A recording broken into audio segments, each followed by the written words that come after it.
Bismillahirrahmanirrahim. Alhamdulillah. Alhamdulillahi ala ihsani. Wa syukru lahu. Wa syukru lahu ala taufiqihi wa amtinani. Asyhadu an la ilaha illallah. Ta'ziman sya'nih.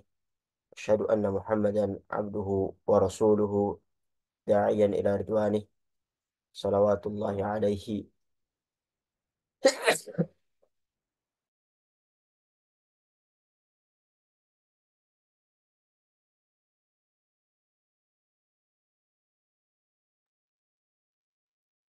Alhamdulillah, pada kesempatan kali ini kita dipertemukan kembali untuk sama-sama belajar tentang ulumul Quran, tentang ilmu-ilmu yang berkaitan dengan Al-Quranul Karim.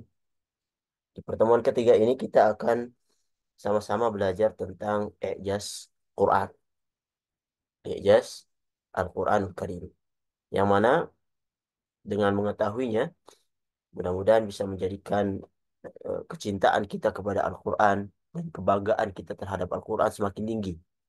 Dan kita semakin pede, ya, pede dengan kitab kita, pede dengan eh, pegangan kita yang bukan saja hanya i'jaz, ya, mukjizat, tapi melainkan juga dia bisa menjadikan pegangan untuk petunjuk keselamatan kita di dunia dan akhirat. Ketika kita mem- mau mempelajarinya, mempraktekkan apa yang eh, termaktub di dalamnya. Karena pengetahuan saja itu tidak cukup, tapi minimal dengan pengetahuan itu membawa seorang menjadi lebih terdorong untuk melakukan eh, amalan-amalan yang disyariatkan di Al-Quran, karena dia sudah termotivasi untuk mengetahui akan keutamaan kitab yang Allah Subhanahu wa taala turunkan kepada nabinya. Baik ikhwas sekalian, kita pada kesempatan kali ini akan mempelajari 4 poin tentang ijaz Al-Quran ini, tentang pengertian ijaz dan mukjizat, kemudian pembagian jenis mukjizat dan hikmahnya, kemudian perbedaan antara mukjizat Al-Quran dengan mukjizat nabi-nabi sebelumnya, kemudian tentang macam-macam mukjizat atau ijaz Al-Qurani. Kita masuk ke poin yang pertama tentang pengertian ijaz dan mukjizat. Ya. Ijaz menurut bahasa mempunyai arti itsbatul ajz, itu mewujudkan uh, al-ajz, ketidakberdayaan, ketidakmampuan, yaitu ismun lil qusur an fi'li syai', terwujudnya ketidakmampuan untuk melakukan sesuatu. Dan ijaz itu lawan daripada kudroh, lawan daripada mampu. Ya. Jadi apabila timbul sebuah ijaz, ya, maka zaharat qudratul mu'jiz, maka kemampuan seorang yang diberi ijaz itu tampak. Dan maksud ijaz di sini adalah penampakan kebenaran, idharu sidqin Nabi Shallallahu Alaihi Wasallam fi da'wah risalah, nampakkan kebenaran pengklaiman kerasulan Nabi Muhammad Shallallahu Alaihi Wasallam di dalam membawa risalah ini, dan juga sebagai idharul ajz Arab an mu'aradatihi fi mu'jizatihi, dan juga sebagai uh, apa namanya, menampakkan ketidakmampuan orang-orang Arab untuk menandingi mukjizat yang Nabi Muhammad SAW diberi dengannya, yaitu Al-Quran. Sehingga kalau kita mau artikan uh, mukjizah, dia adalah amrun khariqun lil adah, amrun khariqun lil 'adah makrunun bitahaddi salimun 'anil mu'aradah yadhhar ala yadi mudda'i an-nubuwah muwafiqan li da'wah. Jadi mukjizat adalah sebuah perkara yang luar biasa, di luar dari kebiasaan. Ya luar biasa. Yang disertai dengan tantangan untuk orang yang hendak menirunya. Yang salim anil mu'aradah, yang selamat dari pengingkaran. Yang muncul pada diri seorang yang mengaku nabi untuk menguatkan dakwahnya yang dia seru. Jadi dari pengertian mukjizat ini kita mengetahui syarat daripada mukjizat tadi. Ketika disebutkan amrun khariqul adah, hal yang di luar dari kebiasaan, seperti misalnya eh, tongkat Musa yang berubah menjadi ular, kemudian mukjizat Nabi Isa yang menghidupkan orang mati, yang nantinya ada mukjizat Nabi Ibrahim misalnya yang tidak mempat dibakar eh, dengan api, dan yang terakhir adalah mukjizat Nabi Muhammad SAW, yaitu mukjizat Al-Quran ini yang tetap sampai hari hari kiamat. Salim anil mu'aradah, disertai ya makrun bitahaddi, disertai tantangan. Tantangan untuk mereka meniru, supaya ketika mereka tidak bisa meniru, diharapkan mereka mengakui itu sebagai mukjizat yang Allah berikan kepada nabinya, kemudian mereka mengimani, ya, mengakui bahwa itu dari Allah Subhanahu wa taala yang wallahu ala kulli syai'in qadir, yang maha kuasa atas segala sesuatu. Kemudian salim anil mu'aradah, selamat dari pengingkaran. Artinya tantangan ini berupa sebuah tantangan yang layak, bukan sesuatu yang tidak masuk akal. Misalnya tantangan membuat Quran, tapi untuk orang yang tidak berbahasa Arab. Tentunya yang tidak berbahasa Arab ya nggak bisa, karena Al-Quran dalam bahasa Arab. Dan Allah tantang Al-Quran nanti kepada orang yang bisa bahasa Arab, bahkan yang fasih, yang terkenal dengan kemasyhuran syairnya, mampu menyusun kata-kata dengan sangat indah, bahkan mereka terkenal dalam hal ini di dalam mengolah kata-kata menjadi kata-kata yang indah. Ya. Kemudian muncul dari Nabi, ya, ya, untuk menguatkan risalah kenabiannya. Kalau dari Nabi disebut dengan mukjizat. Kalau dari selain Nabi biasanya disebut dengan karomah, ya, yang kepada orang-orang soleh. Tapi ini tidak diminta, tapi Allah Subhanahu Wa Taala berikan kepada dia supaya eh, apa namanya, sebagai bukti bahwasanya Allah Subhanahu Wa Taala ala kulli syai'in qadir. Kalau kita lihat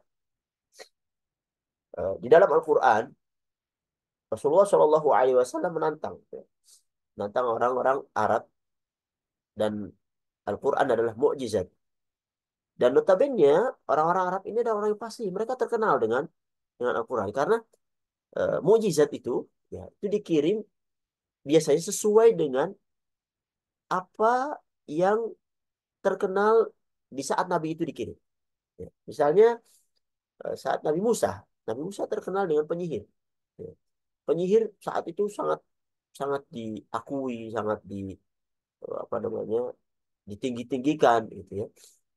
Maka timbullah atau Allah Subhanahu wa taala berikan kepada Musa alaihissalam sebuah mukjizat yang sedang tenar di dalam kaumnya. Seolah-olah itu sihir, tapi tidak. Itu adalah mukjizat dari Allah Subhanahu wa taala. Bahkan penyihirnya sendiri, penyihir Firaun, ya, setelah mengetahui itu ini bukan sihir, mereka malah beriman kepada Musa alaihissalam. Bahkan ketika mereka diancam untuk nanti akan disalib dan segala macamnya oleh Firaun, tetap mereka beriman, mereka tidak menghiraukan ancaman itu. Kemudian Nabi Isa mukjizatnya bisa menghidupkan orang mati, bisa mengobati orang yang berpenyakit, ya. Kemudian bisa membuat burung kemudian bisa terbang, ya, dari tanah liat. Yang pada saat beliau hidup itu terkenal kaumnya ini dengan kedokteran, ya, kedokteran. Tapi ternyata kedokteran tidak bisa membuat seperti yang Nabi Isa lakukan. Ya. Karena Nabi Isa dari Allah Subhanahu wa taala. Sehebat-hebatnya kedokteran itu masih kalah dengan apa yang Allah berikan kepada Nabi Isa, menghidupkan orang mati. Sehebat-hebatnya dokter tidak bisa menghidupkan orang orang mati. Atau menghidupkan sesuatu seperti burung. Burung dibuat tanah liat kemudian dihidupkan. Sehebat-hebat dokter tidak bisa. Paling paling banter dia membuat robot kemudian bisa terbang, itu robot tapi bukan bukan apa namanya, makhluk eh, hidup yang dibuat oleh Nabi Nabi Isa. Kalau kita lihat di dalam Al-Quran, ya, eh, ada tiga fase tantangan Al-Quran itu kepada orang-orang Arab. Di Quran surat Al-Isra ayat 88, Allah sebutkan, Kul la in istama'atil insu wal jinnu ala ayyatu bimithli hadzal Qur'an la ya'tu bimithlihi walau kana ba'dhuhum li ba'dhin dhahira. Ini tantangan untuk mendatangkan seperti Al-Quran. Ya. Sesungguhnya jika katakanlah sesungguhnya jika manusia dan jin itu berkumpul, kalau seandainya mereka berkumpul untuk membuat yang serupa dengan Al-Quran, niscaya mereka tidak akan dapat membuat yang serupa dengannya. Sekalipun sebagian mereka itu membantu sebagian yang lainnya. Mereka nggak akan bisa. Ini sudah ditantang oleh Allah Subhanahu wa taala untuk membuat seperti Al-Quran. Walaupun mereka berkumpul, seluruh jin seluruh manusia membuat seperti Al-Quran. Allah yang bilang seperti itu. Kemudian tantangan kedua untuk berdatangan jangan seluruh, tapi 10 ayat saja, 10 surat. Ya. Di Quran surat Hud ayat 13-14, am yaquluna iftarah. Qul fa'tu bi asyri suwarin mithlihi muftariyatin wad'u man istata'tum min dunillahi in kuntum shadiqin. Fa in lam yastajibu lakum fa'lamu annama uzila bi ilmillah wa alla ilaha illahu fa hal antum muslimun. Bahkan mereka mengatakan Muhammad telah membuat Al-Quran itu. Qul ya Muhammad, katakan wahai Muhammad. Fa'tu bi asyri min suwarin mithlihi. Datangkan 10 surat-surat yang dibuat-buat yang menyamainya. Panggil seluruhnya. Seluruh orang yang sanggup, panggil selain Allah Subhanahu wa taala. Jika kamu itu benar. Fa illam yastajibu. Kalau yang kamu seru itu tidak menerima seruanmu, ajakanmu itu, maka fa'lamu annama unzila bi ilmillah. Maka ketahuilah sungguh Al-Quran itu diturunkan dengan ilmu Allah. Wa alla ilaha illahu fa'al antum muslimun. Ya. Bahwa saja tidak ada Tuhan yang berhak disembah kecuali Allah Subhanahu wa taala, maka maukah kamu itu berserah diri? Ya. Ketika mereka gak mampu, maukah berserah diri? Kemudian tantangan yang ketiga, jangan 10 surat. Satu surat saja. Surah Al-Baqarah ayat 23. Wa in kuntum fi raibin mimma nazzalna ala abdina. Jika kamu itu tetap ragu tentang Al-Quran yang kami wahyukan kepada hamba kami, Nabi Muhammad SAW, fa'tu bi suratin min mithli. Buatlah satu surat saja yang seperti Al-Quran itu. Wad'u syuhada'akum min dunillahi kuntum shadiqin. Ajak penolong-penolongmu selain Allah. Jika kamu orang-orang yang benar. Ternyata mereka juga tidak mampu. Ya. Kemudian kita masuk ke poin yang kedua tentang pembagian jenis mukjizat dan hikmahnya. Jadi secara umum, mukjizat itu dapat digolongkan menjadi dua klasifikasi. Yang pertama, mukjizat indrawi, ya, hissiyah, yang ini ditampilkan atau diwujudkan sebuah kekuatan yang muncul dari segi fisik. Yang mengisyaratkan adalah seolah-olah ini kesaktian. Ya. Nabi ini sakti. Ya. Tapi sebenarnya bukan sakti, tapi dari Allah Subhanahu wa taala yang memberikan mukjizat. Bagaimana mukjizatnya Nabi Musa, dia membelah lautan. Ya. Mukjizat Nabi Daud, dia melunakkan besi. Dan mukjizat Nabi Isa, ya, menghidupkan orang mati, ya, mengobati orang yang kena penyakit kulit, dan seterusnya. Kemudian mukjizat yang akliyah, yang rasional. Dan ini tentunya lebih banyak ditopang oleh kemampuan intelektual yang rasional. yang mengajak seorang untuk berpikir.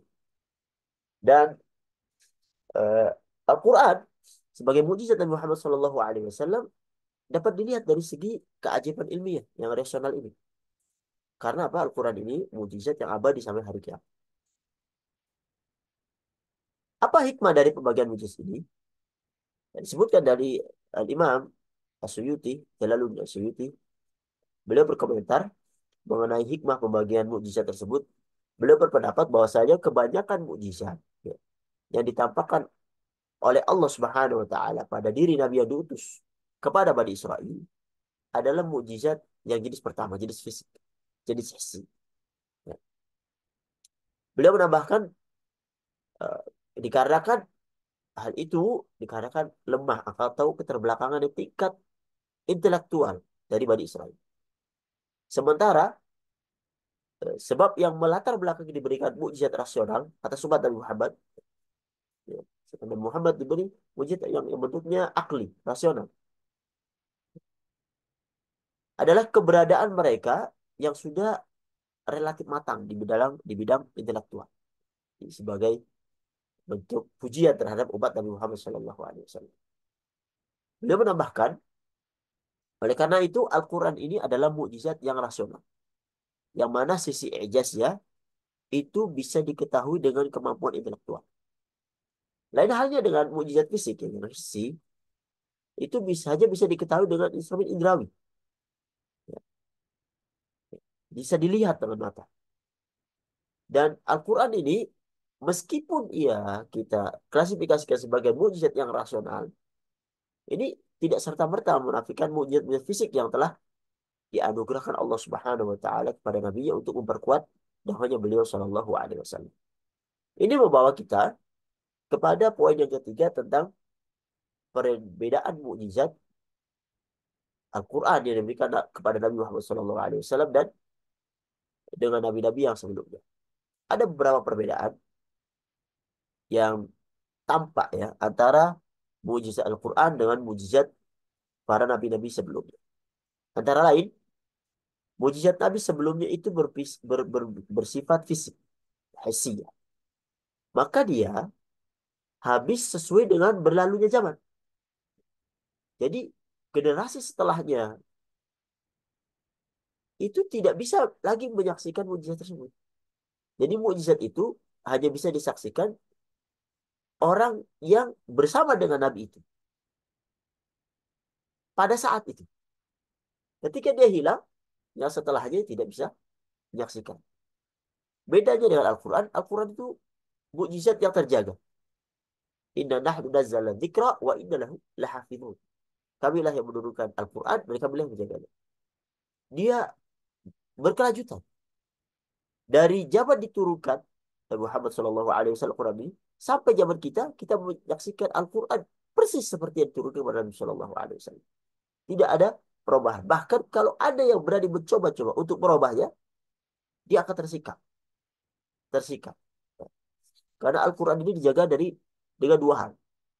Dengan yang terhafal di dada-dada para hafal, dan yang kedua terjaga di masahib, tertulis, terjaga di sana. Dan ini bentuk penjagaan Allah Subhanahu wa taala melalui para hamba-hambanya yang dipilih. Dan sampai hari ini kita masih banyak menemukan bukan tentang mukjizat daripada Al-Quran.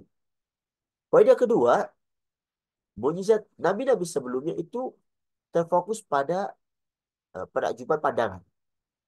Sementara Al-Quran mengarah pada pembukaan hati dan pendudukan akal. Karena itu memang daya bertahannya itu atau pengaruhnya itu lama. Ya. Beda dengan mukjizat pandangan. Itu mudah untuk terlupakan dengan berlalunya waktu. Sementara Al-Quran tidak. Kemudian yang ketiga, bahwasanya mukjizat Nabi sebelumnya itu di luar konteks dari isi risalahnya. Tidak bersesuaian dengan risalah yang mereka bawa. Karena memang fungsinya hanya sebagai menguatkan kenabian mereka.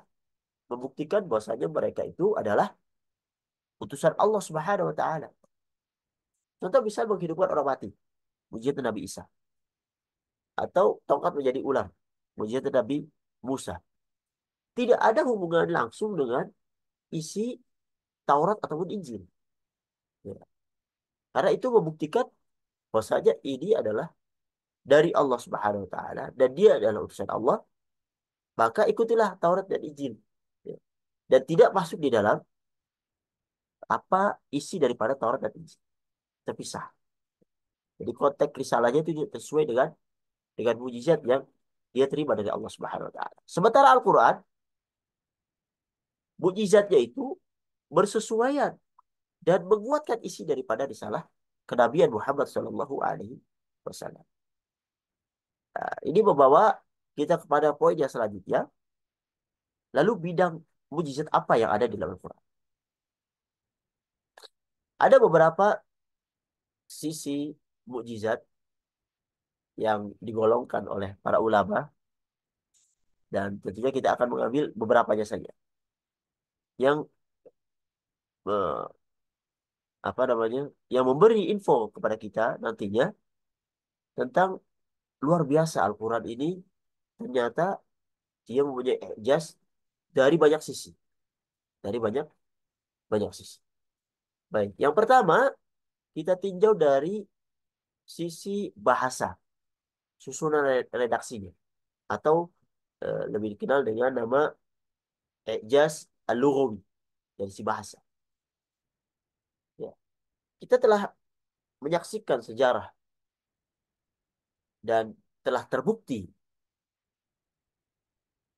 dari sejarah ini bahwasanya bangsa Arab yang diturunkannya, yang diturunkan kepada mereka Al-Quran, sebelumnya mereka itu telah mencapai tingkat kepiawaian dalam bahasa, ya, bahasa Arab, ya, itu yang belum pernah dicapai oleh bangsa manapun yang ada di dunia ini. Ya, di dalam kefasihan, di dalam balaghah, di dalam penyampaian dan segala macam, insya Allah.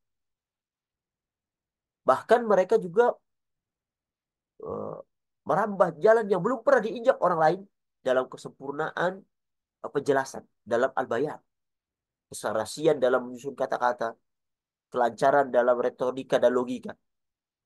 Ya. Oleh karenanya bangsa Arab itu telah mencapai taraf yang begitu jauh dalam dalam bahasa dan sastra. Tetapi ketika Al-Quran itu diturunkan kepada Nabi Muhammad SAW dan mereka ditantang itu, dan mereka punya kemampuan untuk itu, kemampuan bahasa, kemahiran dalam berpuisi, bersyair atau berprosa, memberikan penjelasan dalam langgam sastra yang mereka biasa itu sampaikan. Tetapi ternyata mereka mengaku bahwasanya Al-Quran ini itu lebih tinggi daripada apa yang mereka miliki. Mereka tidak berdaya ketika ditantang oleh Al-Quran untuk mendatangkan yang pertama sesuai dengan Al-Quran, 10 surat saja atau 1 surat saja. Mereka tidak mampu. Mereka mengakui itu. Cuma memang kadang pengakuan itu yang tidak disertai dengan keimanan, kadang tidak berfaedah, berdampak dengan dengan begitu jauh yang menjadikan seorang itu masuk kepada agama ini karena keimanannya. Mereka mengetahui Al-Quran ini luar biasa. Mereka mengetahui Al-Quran ini bukan dari Muhammad SAW. Mereka tahu itu. Tetapi pengetahuan ini belum membawa mereka kepada hidayah Allah Subhanahu wa taala. Belum membawa mereka pada hidayah ke agama Islam, yang agama yang Allah tidak Allah Islam. Agama yang diridhoi Allah Subhanahu wa taala Islam.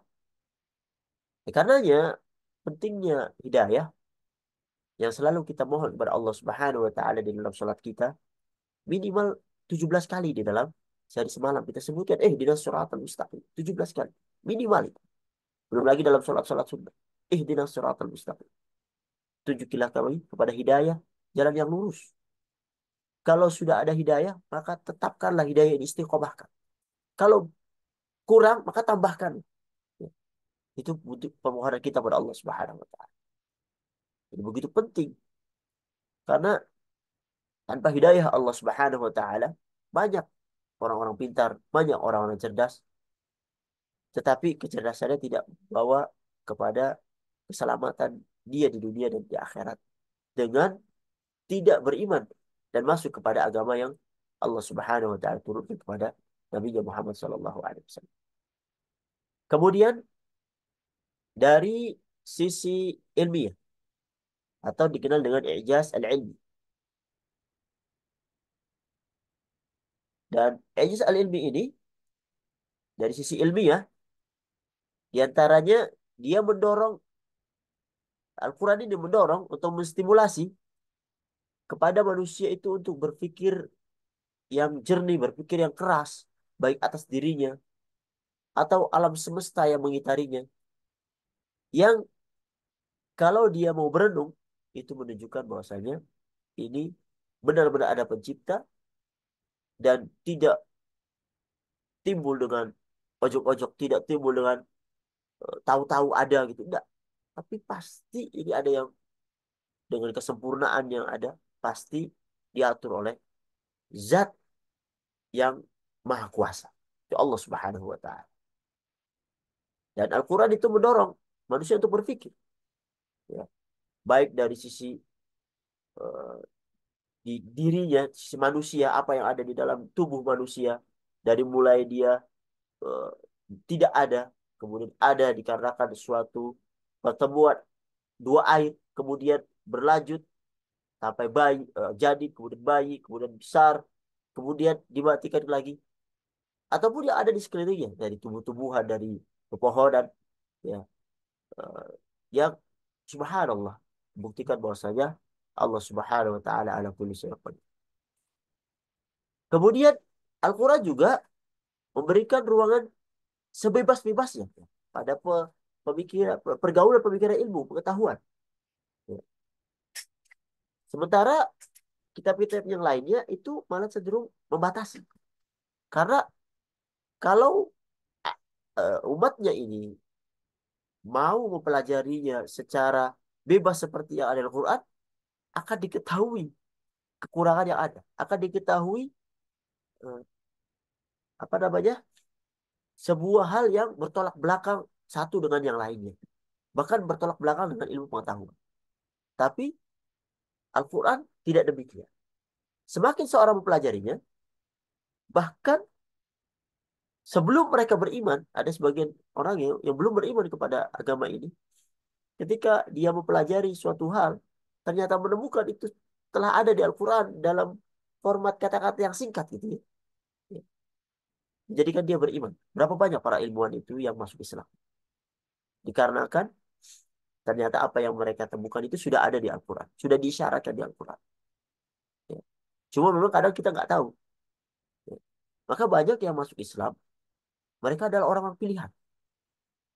Ya, orang-orang pilihan.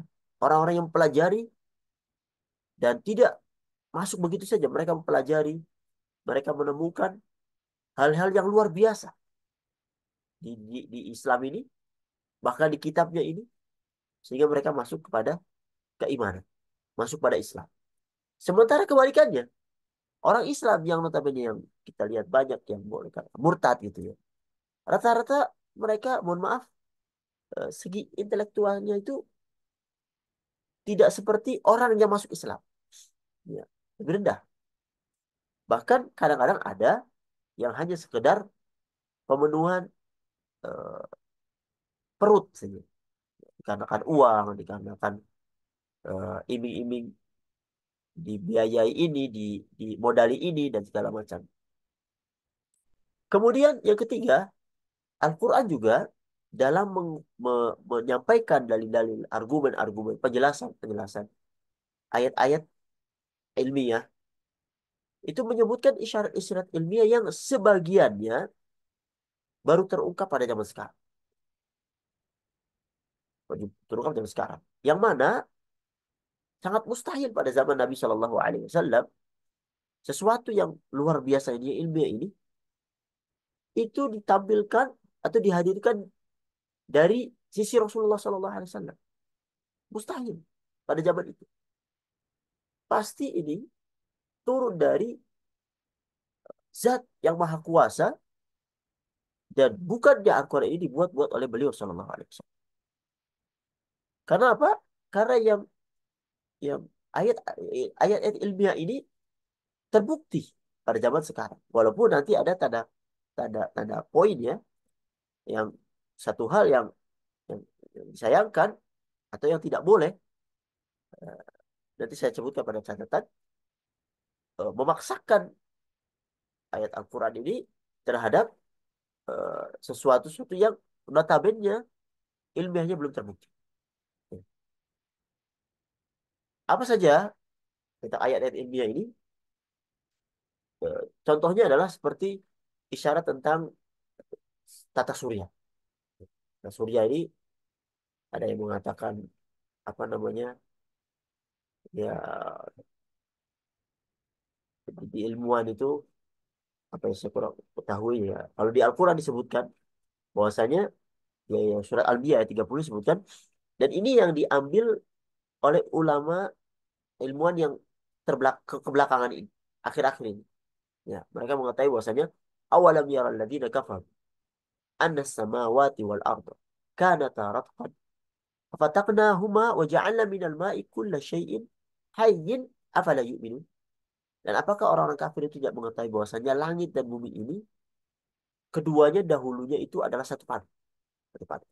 Kemudian kami pisahkan antara keduanya. Dan dari air kami jadikan segala sesuatu yang hidup. Maka mereka maka mengapakah mereka juga tidak beriman? Dan ini mulai diambil ilmuannya belakangan ini bahwasanya eh, apa itu istilahnya, eh, di keilmuan yang bahwasanya ternyata langit dan bumi itu awalnya satu padu. Kemudian apa namanya, seperti balon membesar, membesar, meluas, meluas, meluas, meluas, dan sampai sekarang dia tetap meluas. Ternyata belakangan para ilmuwan mengambil apa namanya, apa yang ada di Al-Quran ini, yang telah diisyaratkan di Quran surat Al-Biyah itu.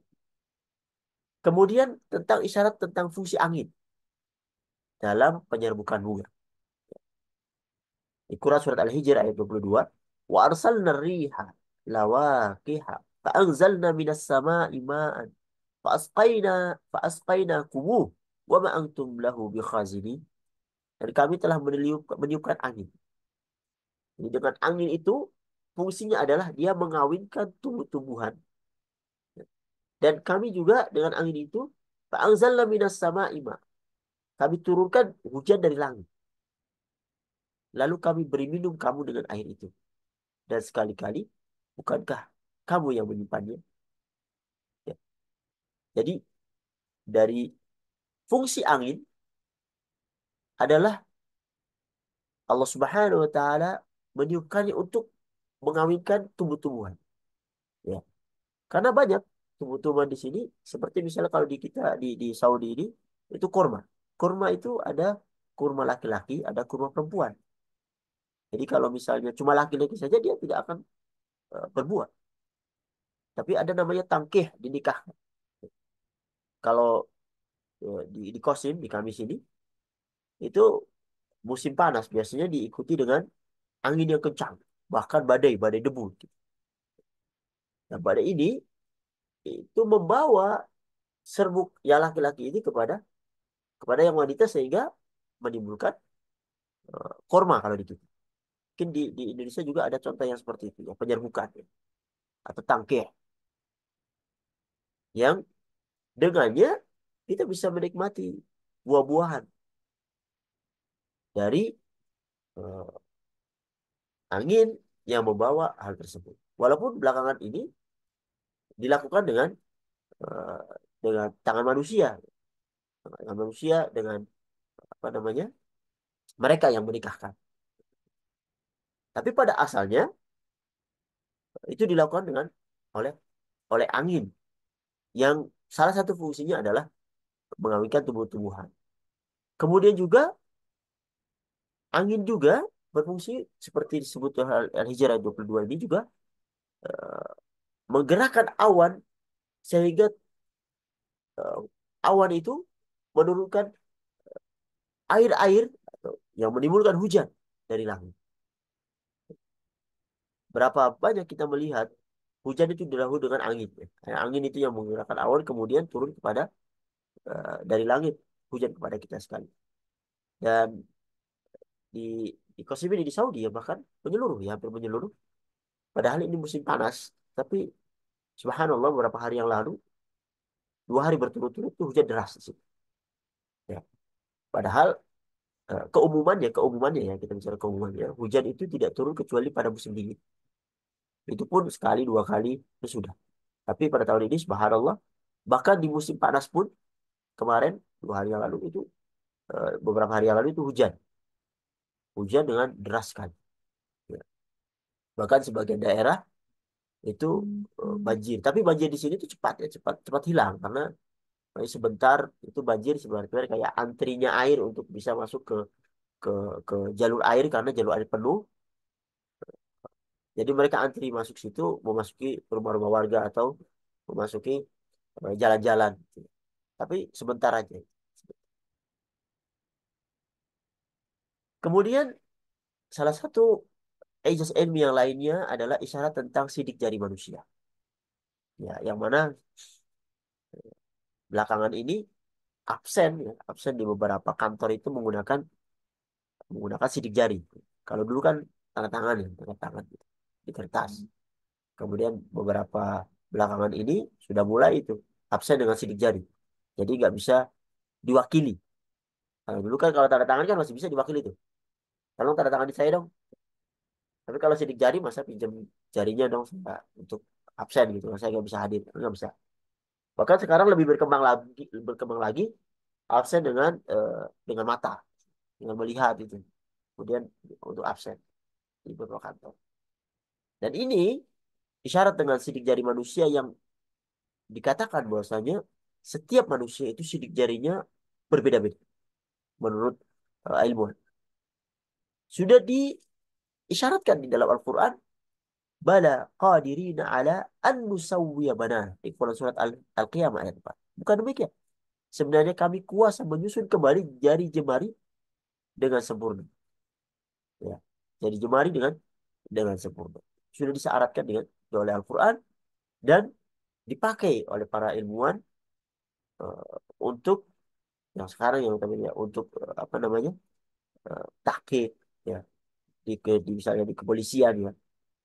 Bahkan kalau dulu kita di ijazah ya, ijazah dulu dengan 3 sidik jari, pakai juga di kepolisian dan belakangan ini dipakai untuk di perkantoran ya, untuk absen.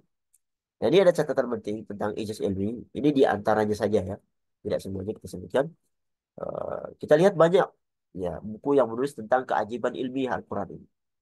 Ada yang menyebutnya dengan mukjizat ilmiah dan ada yang menyebutnya dengan tafsir ilmiah. Tapi poin penting para ulama itu berbeda pendapat tentang tafsir ilmiah. Khususnya kalau ada yang memaksakan ayat Al-Quran untuk sesuai dengan teori-teori ilmiah hasil penelitian manusia. Karena kan penelitian manusia itu bisa jadi sekarang A, besok berubah jadi B. Sementara Al-Quran itu tidak seperti itu. Al-Quran itu tetap. Dan Al-Quran bukan kitab ilmiah, bukan. Al-Quran adalah hudan, lindas, sebagai petunjuk. Nah, yang ini hanya isyarat-isyarat saja. Jadi kurang tepat kalau kadang-kadang seorang menemukan suatu hal, ingin menguatkan hal yang dia temukan, dia kuatkan dengan Al-Quran, dipaksa-paksakan. Bahkan ada istilah apa? Cocok logi ya, dicocok-cocokkan. Nggak cocok-cocok-cocokkan. Bahkan yang terkenal sekarang ada yang namanya itu Ijaz Al-Adadi. Mukjizat tentang adat, tentang angka. Misalnya ayat ini berada di sini, dicocok-cocokkan. Nah, ini artinya ini. Sesuai ini. Ayat ini dengan ini ayatnya sekian, sekian ini cocok-cocokkan. Gitu. Ya. Kalau memang benar benar benar apa namanya memang cocok, ya memang tidak tidak bermaksud untuk itu gitu. yang lebih parahnya lagi kalau dipaksakan untuk cocok gitu ya, dengan dikurangi ini dan segala segala macamnya. Jadi ini ada poin penting yang disebut para ulama. Jadi tidak benar memaksakan Al-Quran untuk sesuai dengan teori-teori ilmiah yang ada karena mungkin bisa jadi nanti dia akan berubah sementara Al-Quran tidak berubah. Para hadirin yang dirahmati Allah Subhanahu wa taala, poin yang ketiga tentang ijaz at-tarifi. Ijaz at-tarifi berkenaan dengan sisi sejarah, kemudian dengan pemberitaan yang gaib. Ya. Kita lihat di dalam Al-Quran itu berisi berita tentang hal yang gaib. Informasi-informasi tentang hal-hal yang gaib yang menjadi penopang eksistensinya sebagai kitab mukjizat. Contohnya misalnya tentang berita-berita masa lampau yang kita nggak tahu. Bahkan mungkin orang-orang jahiliyah Quraisy itu tahu tapi tidak tidak sedetil yang dijelaskan oleh Al-Quran. Ya. Al-Quran menjelaskan dengan sangat jelas, dengan fasih cerita masa lalu. Seolah-olah menjadi saksi mata akan berlangsungnya cerita cerita tersebut. Ya. Dan disebutkan tidak ada satupun kisah tersebut yang tidak terbukti kebenarannya. Ternyata ada juga pada kitab-kitab yang terdahulu.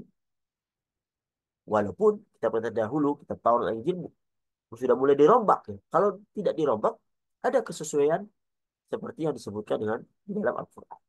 Seperti kisahnya Nabi Musa, ya, dan Fir'aun, dan eh, kisah Musa ini adalah kisah yang terbanyak disebutkan di dalam surat-surat Al-Quran. Dia kisah yang terbanyak.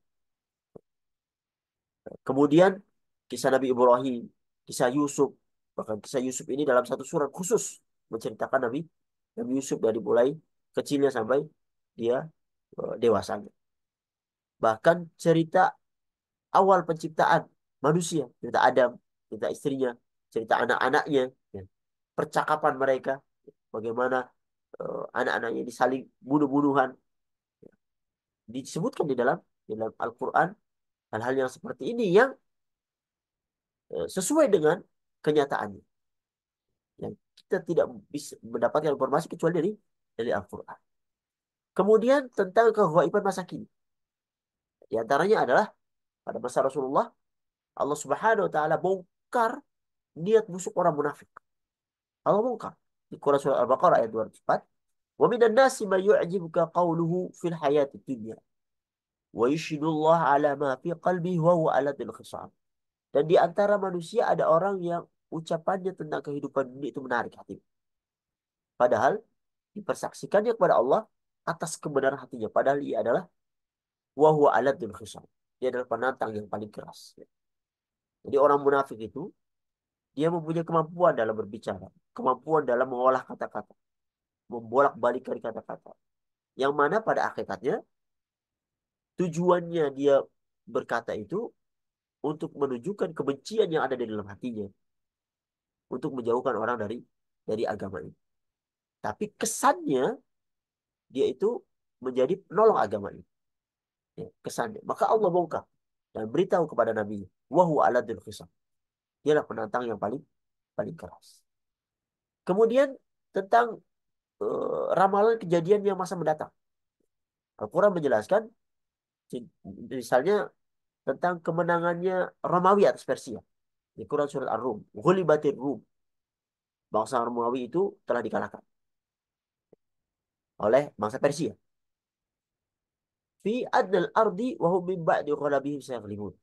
Di negeri yang terdekat dan mereka setelah kekalahan itu akan menang. Fi adnal ardi. Sini adnal ardi. Jadi bumi yang adna, yang paling rendah, dikaji oleh para ilmuwan dan mereka menemukan ternyata memang peperangan Romawi dan Persia itu terjadi di bumi yang paling rendah. Ya, wallahu a'lam. Jadi mereka menemukan seperti itu. Sampai seperti itu. Mereka kaji di adnal ardi. Allah menyebutkan fi bid'ai sinin. Dalam beberapa tahun lagi. Jadi bangsa Romawi yang dikalahkan Persia akan mengalahkan Persia Fibit di sini dalam beberapa tahun. Lillahil amru min qablu wa min ba'du wa yawma idzin yafrahul mu'minuna bi nasrillah yansuru man yasha'u wa huwal azizul. Pada hari kemenangan bangsa Romawi atas Persia, eh, ya di dalam beberapa tahun lagi dan milik Allah lah urusan sebelum dan setelah mereka menang.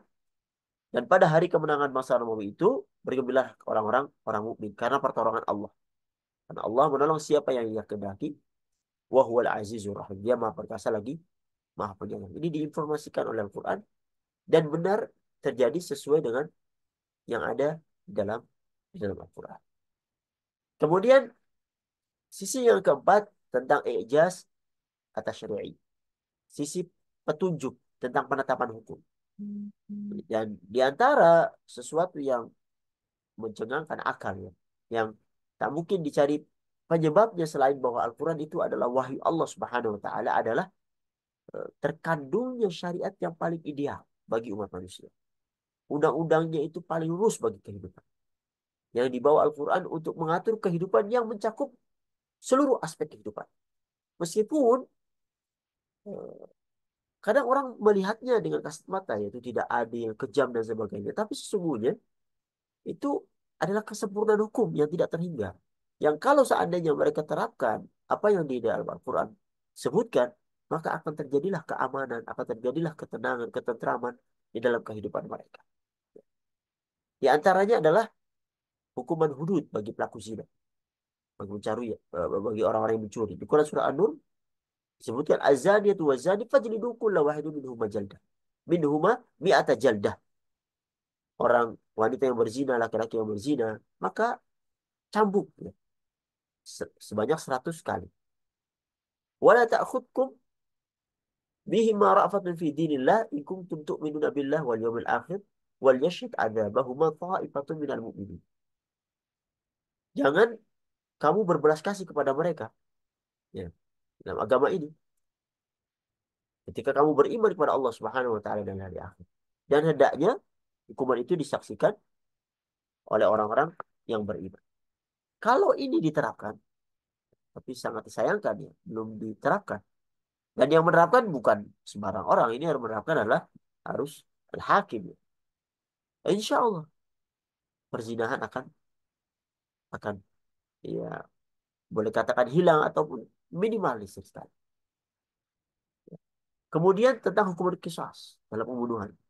Allah sebutkan di Quran Al-Baqarah ayat 178, ya ayyuhalladzina amanu kutiba alaikumul qisas fil qatl.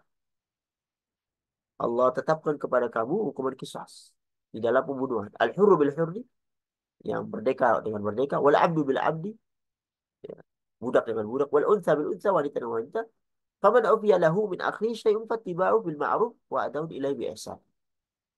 Barang siapa yang memaafkan kemudian diikuti dengan kebaikan, maka itu baik. Dzalika takhfifu min rabbikum wa rahmah, faman i'tada ba'da dzalika falahu 'adzabun alim. Barang siapa yang melakukan i'tida, yaitu setelah diterapkan qisas ternyata dia membunuh orang yang tidak ada kaitannya dengan ini atau balas dendam dan segala macam, itu tidak dikenalkan. Bahkan Allah menyebutkan di ayat 179-nya, walakum fil qisas hayatun ya ulil albab la'allakum tattaqun. Bahwasanya kisah itu adalah hayat, adalah kehidupan bagi orang-orang yang berakal. Semoga engkau jadi orang yang bertakwa. Kalau hal ini diterapkan, Masya Allah, ya, ini akan terjadi keamanan, tidak adanya pembunuhan. Karena orang akan mikir, ketika ia membunuh, dia akan dibunuh. Dia akan mikir. Ketika dia akan melukai orang lain, mematahkan tangannya atau mematahkan hidungnya, dia akan mikir, nanti saya akan dipatahkan juga. Ya kan? Dia misalnya menghilangkan eh, gigi misalnya dengan memukulnya, dia akan dihilangkan juga.